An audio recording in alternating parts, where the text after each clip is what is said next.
Hi everyone. सो अभी मैं आपको एक्सटर्नल फंडिंग रिक्वायरमेंट का एक बहुत ही अच्छा क्वेश्चन है और उसे बहुत ही सिंपल वे में बहुत ही इजीली मैं आपको समझा दूंगा इस क्वेश्चन में, और जल्दी से फटाफट एग्जाम ओरिएंटेड हम पूरा कवर कर लेंगे क्योंकि ये क्वेश्चन अब आपका एग्जाम में पूछा जा सकता है। तो हम एक बार फटाफट कर लेते हैं। ये क्वेश्चन मैंने पहले भी कराया हुआ है, एक आरटीपी एमटीपी के वीडियो में पहले भी क्वेश्चन था, तो वहां पर भी मैंने कराया हुआ है। बट अभी मैं वापस से आपको एग्जाम ओरिएंटेड ये करवा दे रहा हूं, तो ध्यान देना एक्सटर्नल फंडिंग रिक्वायरमेंट क्या चीज होती है। जैसे आप सोचो, अगर आप प्लान कर रहे हो ग्रो करने का, बिजनेस को ग्रो करने का प्लान कर रहे हैं, बिजनेस को ग्रो कैसे किया जाता है, जब उसकी सेल्स बढ़ाई जाती है। अब अगर हम अपना बिजनेस का सेल्स बढ़ाना चाहेंगे तो उसके साथ साथ हमारा एसेट भी बढ़ता है। इसलिए तो कितनी जगह लिखा रहता है ना, एसेट टर्नओवर रेशियो मेंटेन करना है। तुम यहां पर भी मानेंगे कि हमें asset turnover ratio same maintain करना है। तो अगर हमारी सेल्स बढ़ेगी तो हमें एसेट्स को भी बढ़ाना पड़ेगा, जैसे इन्वेंट्री, रिसीवेबल, फिक्स एसेट्स वगैरह, ये सब भी बढ़ाना पड़ेगा आपको, है ना। तो इसी के लिए हम देखते हैं कि जब एसेट्स वगैरह अगर हमें बढ़ाना है तो हमें ज्यादा फंड्स की जरूरत है। तो कितना ज्यादा फंड्स की जरूरत है और वो फंड्स हम कैसे लेके आएंगे, वो इस क्वेश्चन में हम डिस्कस करेंगे। मतलब अगर आप सेल्स बढ़ाओगे तो एसेट्स बढ़ाना पड़ेगा, तो एसेट्स बढ़ाने के लिए कितना पैसा लाना पड़ेगा और वो पैसा हम कहां से लेके आएंगे। तो उसके रेस्पेक्ट में ये आपका क्वेश्चन है, जिसको मैंने अपने कंसेप्ट बुक में एग्जाम्पल के फॉर्म में डाला है। ध्यान से सुनना। देखो, बैलेंस शीट दिया हुआ एक एमएस सेंट्री लिमिटेड का, share capital, reserve, long term loan, short term loan, payable and provision दिया हुआ, फिक्स एसेट, इन्वेंटरी, रिसीवेबल, कैसी बैलेंस शीट दिया हुआ आपको। फिर बोला sales for the year, current year का सेल्स 6,000 है और एक्सपेक्टेड सेल्स ग्रोथ है 20% का। मतलब सेल्स आपका 20% से ग्रो करेगा तो आपका एक्सपेक्टेड सेल्स कितना होगा, 6,000 इंटू 1.20, यानी 7,200 का। तो आप मुझे बताओ, अगर आप सेल्स 20% से बढ़ा रहे हो तो हम मानेंगे हमारा सारा एसेट्स और वर्किंग कैपिटल भी 20% से बढ़ाना पड़ेगा। याद है आपको, बिजनेस वैल्यूएशन में हमने पढ़ा था, जब हम ग्रो करते हैं तो वहां पर एक तो कैपिटल एक्सपेंडिचर करते थे। मतलब कैपिटल एक्सपेंडिचर का मतलब कि हम अपना फिक्स एसेट को बढ़ाते थे, और इंक्रीज इन वर्किंग कैपिटल भी होता था, हम अपना वर्किंग कैपिटल को भी बढ़ाते थे। तो वही वाली बात है, फिक्स एसेट्स और नेट करंट एसेट्स को भी बढ़ाया जाएगा। तो हम ये बोलेंगे सेल्स अगर 20% से बढ़ेगा तो हमें हमारा फिक्स एसेट्स को भी 20% से बढ़ाना पड़ेगा, 7,200 होगा, 6,000 प्लस 20%।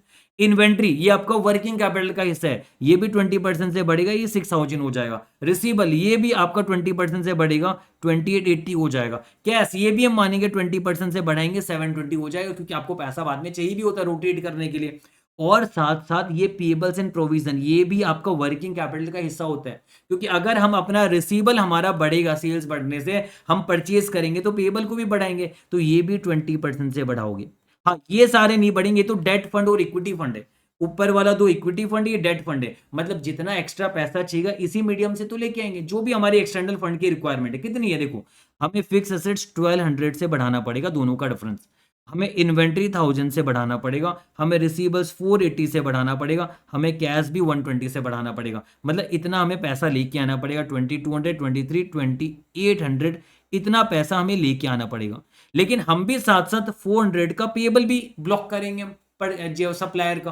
तो 2800 हमें लेके आना है, लेकिन हम 400 ब्लॉक करेंगे। मतलब हमें एक्सटर्नल फंड 2400 की रिक्वायरमेंट है। अभी तक हमें ये समझ है, अभी तक खत्म नहीं हुआ कहानी। हमें एक्सटर्नली कितने फंड की रिक्वायर है, 2400 की। आप डायरेक्टली भी ऐसे कर सकते थे, 14,000 माइनस सिर्फ 2,000 कर दो, 12,000 आ रहा है। यानी 14,000 माइनस 2,000, 12,000 का 20%, 2400 आपको एक्सटर्नल पैसा लाना है। लेकिन अब रुको, अब जबकि हमारा सेल्स अगले साल कितना होगा, 7,200 का सेल्स होगा। आने वाले सेल टाइम में हम 7,200 का सेल करेंगे, इसका 4% हमारा प्रॉफिट आएगा। 7,200 का 4% कितना होता है, 288 का हमारा प्रॉफिट आएगा। अब इसमें से 50% तो हम डिविडेंड दे देंगे, ये आपका प्रॉफिट है। इसमें से आप प्रॉफिट का डिविडेंड पे आउट रेशियो 50% है, मतलब हम इसका 50%, 144 तो हम डिविडेंड दे देंगे। तो बच्चा कितना, 144 का रिटेन अर्निंग। तो हम जो कमाएंगे 144 तो वहां से यूज हो जाएगा। तो मतलब हमें 2400 की जरूरत नहीं पड़ेगी एक्सटर्नल फंड, 144 तो हमारी जो कमाई होगी उससे हमारा यूज हो जाएगा। तो मतलब हमें चाहिएगा कितना, 2256 हमें चाहिएगा। ये एक्सटर्नल फंड्स की हमारी रिक्वायरमेंट है जो हमें चाहिएगा। अब बस मुझे इतनी सी बात आपको बतानी है कि ये जो 2256 का फंड चाहिए ये हम कैसे लेके आएंगे। अभी तक हमने यही पता किया कि 2256 का हमें एक्सटर्नल फंड्स की रिक्वायरमेंट है। तो पहले वाला तो पूछा amount of external fund requirement, हम बता देंगे 2256। अब दूसरा पूछ रहे amount short term, long term और इक्विटी। जैसे हमारा अलग अलग डेट है, एक तो इक्विटी से पैसा उठा सकते हो, एक तो लॉन्ग टर्म से पैसा उठा सकते हो, एक शॉर्ट टर्म से पैसा उठा सकते हो। तो ये 2256 हम कैसे पैसा उठाएंगे उसकी बात हम करेंगे। देखो यहां पर आईसीआई का प्रेजेंटेशन एकदम सिंपल रखा है इन्होंने। सेल 7200 है, इसका प्रॉफिट मार्जिन 288, डिविडेंड इतना देंगे तो इतना पैसा 144 हमारा बच जाएगा रिटेन अर्निंग। अब इन्होंने सीधा एक लाइन में खत्म कर दिया, एडिशनल फंड्स रिक्वायर्ड, देखो सीधा 12,000 का 20% सीधा 2400 निकाला। मैंने आपको मुझे समझाना इजी बना के देना है, इसलिए मैंने इस तरीके से किया, 2400 ऐसे निकाला। आप भी एग्जाम में डायरेक्ट करना, 14,000 माइनस 2,000, 12,000 का 20% यानी 2400 की रिक्वायरमेंट है, 144 आपका वहां से यूज हो जाएगा। मतलब 2256 जो है ये आपको एक्सटर्नली पैसा लेके आना, जो तो मैंने निकाला ही यहां पर। आई थिंक यहां तक पूरा परफेक्ट है। अब पूरा परफेक्टली अगर यहां तक समझ आ गया तो मैं अब यहां पर आगे बढ़ता हूं। आगे देखो इन्होंने क्या लिखा हुआ, कुछ फॉलोइंग फाइनेंशियल कंस्ट्रेंट लिखे हुए यहां पर। इन्होंने क्या लिखा, sales to short term loans and payable 4/3 होना चाहिए। तो इन्होंने क्या बोला, sales by short term loan and payable जो है ये कितना होना चाहिए, 4/3 होना चाहिए, इससे ज्यादा नहीं होना चाहिए। तो हम ये देखेंगे short term loan and payable जो है, तो short term loan and payable अभी कितना है, अभी कितना वो में मतलब नहीं है। हमारा सेल्स को मैं आपको फिर से रिपीट कर रहा हूं, मतलब हम ये देखेंगे शॉर्ट टर्म से कितना पैसा लेके आ सकते हैं। Sales divide by short term loan and payable आपका ये होना चाहिए, कितना बोला इन्होंने, 4/3 होना चाहिए। तो हम ये देख सकते हैं short term loan and payable हमारा ज्यादा से ज्यादा कितना हो सकता है। सेल्स तो हमें पता ही है 7200 है ना, और इसको मैं एक्स ले लेता हूँ, short term loan and payable को एक्स मान लेता हूँ, इक्वल 4/3। देयरफॉर एक्स इक्वल क्या होगा, 7200, एक्स इधर चला जाएगा, 7200 इंटू 3/4 यानी कितना आ जाएगा, 7200 इंटू 3/4 यानी 5400, यानी 5400 से ज्यादा आप नहीं रख सकते। तो आप बोलोगे सर हमारे पास तो 5000 है, नहीं नहीं नहीं, हमारे पास कितना है, ये देखो 3000 और 2400 हो जाएगा। मैंने बोला था ना short term payable and provision जो है आपका 2400 हो जाएगा। तो आपका आप मैक्सिमम 5400 आप रख सकते हो इसे, और है भी आपका भी फिलहाल 5400 ही, मतलब कुछ नहीं ला सकते, क्योंकि ये सारे जब 20% से बढ़ेंगे ये भी 20% से बढ़ जाएगा। मतलब पेबल एंड प्रोविजन 2400 आपका रिवाइज्ड वाला, और शॉर्ट टर्म लोन 3000 है, तो जबकि ऑलरेडी 5400 है तो हम कुछ नहीं ला सकते शॉर्ट टर्म से। हाँ अगर मान लीजिए यहां पर 5400 की जगह एग्जाम में ऐसा हो जाए कि ये आता 5500 या फिर ये आता मान लो 5800, ऐसे ले लेता हूँ, 58 नहीं 5750 ले लेता हूँ। अगर 5750 आता एक्स, तो हम क्या बोलते हैं कि आपका ये दोनों मिला के तो 5400 हो रहा है, मतलब 350, 5400 हो रहा है, मतलब 350 हम लेके आ सकते थे, किससे, इससे नहीं, शॉर्ट टर्म लोन हम 350 लेके आ सकते थे। बट यहां पर जबकि 5400 ही मैक्सिमम है और हमारे पास ऑलरेडी 5400 है, मतलब हम कुछ भी नहीं ला सकते। तो अब देखिए यहां पर पहले वाले क्राइटेरिया से शॉर्ट टर्म से कुछ भी नहीं लाया जा सकता। हम ला सकते हैं 5400 और हमारा एग्जिस्टिंग भी 5400 ही है। 2000 में वो जो 1.20 लगा था 2400, तो यहां से कुछ भी नहीं लाया जा सकता। तो ये तो मुझे पता चल गया कि पहले वाले से कुछ भी नहीं लाया जा सकता, है ना। अब दूसरा, fix asset to long term ratio 1.5 है, fix asset by long term loan ये कितना है, ये 1.5 है। तो देखो फिक्स एसेट हमारा कितना है, ये 7200 है, 7200 बाई ये एक्स ले लेता हूं इक्वल 1.5। तो देयरफॉर एक्स इक्वल क्या हो जाएगा, 7200 बाई 1.5। तो 7200 डिवाइडेड 1.5 कर देते हैं। तो आपका लॉन्ग टर्म लोन ज्यादा से ज्यादा 4800 हो सकता है। फिलहाल लॉन्ग टर्म लोन कितना है, 4000 है, तो क्या हम 800 नहीं ला सकते, ये ज्यादा से ज्यादा 4800 हो सकता है, मतलब हम 800 यहां से ला सकते हैं। तो 800 हम यहां से ले आएंगे, है ना।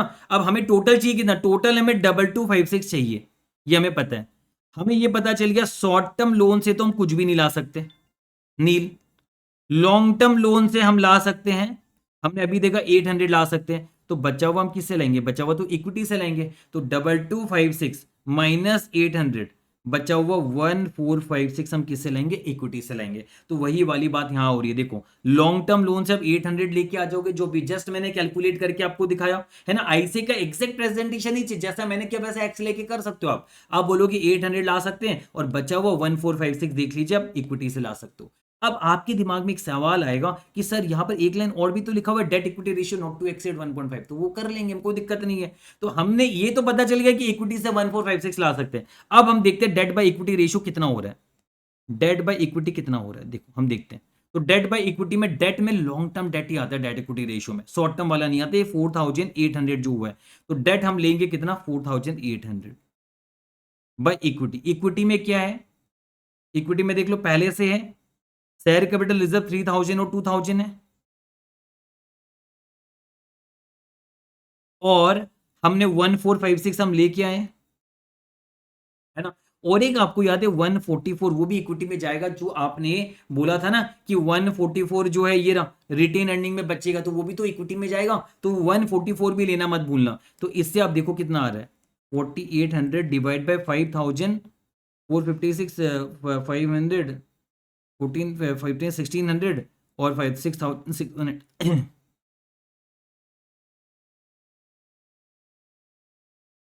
0.727 समथिंग आ रहा है। चलो, तो जो भी आ रहा है वो आपका ऑलरेडी कम है, 1.5 से कम ही है, 1.5 तक एक्सीड नहीं करना चाहिए, हमारा डेट इक्विटी रेशियो अभी कम ही आ रहा है, तो कोई टेंशन वाली बात नहीं है ना। आपको समझ में आ गया। डेट में हमने क्या ले लिया 4800 लेंगे, अब ध्यान रखना डेट में हम 4800 लेंगे, और इक्विटी में लेंगे 3000, 2000, और ये जो 144 है ये भी आएगा, और आपका 1456, 3000, 2000, 144 और 1456, 6600 डिवाइड, और ये आपका वो तो मैंने कर ही लिया था, 4800 डिवाइड बाय 6600, तो 727 आप ये बता दोगे, ये भी बताना एग्जाम में। 0.727 डेट बाय इक्विटी है, ये आपका लेस देन 1.5 है, मतलब ये क्राइटेरिया भी सेटिस्फाई हो रहा है। तो सारा क्राइटेरिया सेटिस्फाई करके हमने ये पाया कि ठीक है, हम कैसे करेंगे, हम बताएंगे। शॉर्ट टर्म से हम कुछ भी नहीं लेके आएंगे, लॉन्ग टर्म से हम 800 लेके आएंगे, और इक्विटी से हम 1456 लेके आएंगे। कितना जल्दी 11 से 12 मिनट में मैंने आपको करा दिया। आई होप ये क्वेश्चन आपको पूरा समझ में बैठ गया। मैं एक बार फिर से रिपीट कर दे रहा हूं ताकि आपको रिकैप हो जाए, 1 मिनट लगेगा। मैंने सबसे पहले ये बोला कि सेल्स जो है 7200 होगा, उसका 4% कमाई करेंगे 288, जिसमें से 50% बांट देंगे, मतलब 144 आपका पैसा खुद का कमाया हुआ रहेगा।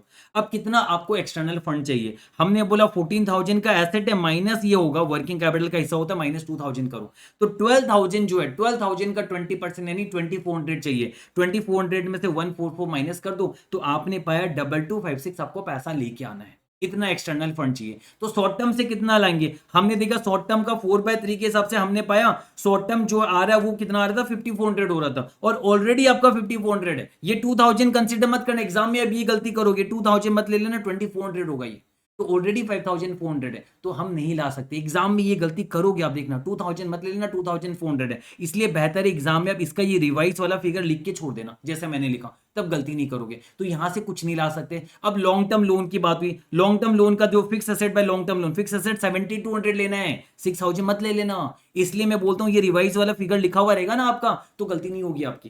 तो यहां पर आपका 7200 का divided by long term loan हम करेंगे, x मान लिया इक्वल 1.5, x आया 4800, आपका लॉन्ग टर्म लोन है 4000, मतलब 800 ला सकते हैं, तो 800 ला सकते हैं 2256 में से, बचा हुआ 1456 से लाएंगे, इक्विटी से लाएंगे।